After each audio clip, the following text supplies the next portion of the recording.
Yeah. Bu track fakat sen uchun.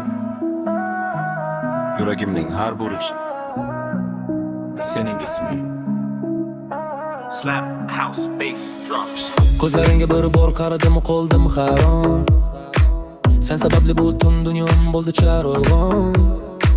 Sensiz o'tgan kunlarim xuddi ma'nosizdek edi. Sening bir tabassuming menga hayot ber. Nigohingda cheksizlik, ovozingda sadoqat. Sen yonimda bo'lsang topaman ruhiy halovat. Afrobeat tebranadi, basuraji chukur. Sen mening hayotimdagi eng go'zal mo'jizamsan, shukr. Qo'llarimdan tut va hech qachon qo'yib yuborma.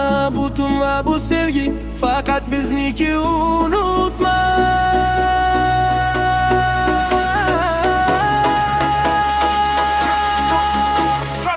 Sening seving mening yagona nafasim.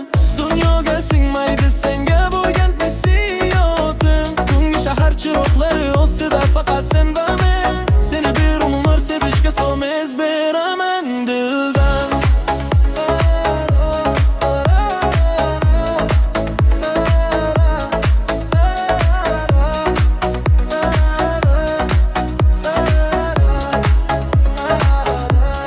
Sening isming dilimdagi eng shirin kalom. Har bir yurak urishim senga yo'laydi salom. Dunyodagi jamiki go'zallik sen bilan belasholmas. Sening o'rningni hech kim hech qachon bosolmas. Quvonchim darding bo'lsa ber menga. Butun umrimni bag'ishlashga tayyorman senga. Qo'lingni tutib o'taman barcha sinovlardan. Sen mening eng po'kizam songsiz orzulardan. Atrofdagilar nima desa desin menga baribir.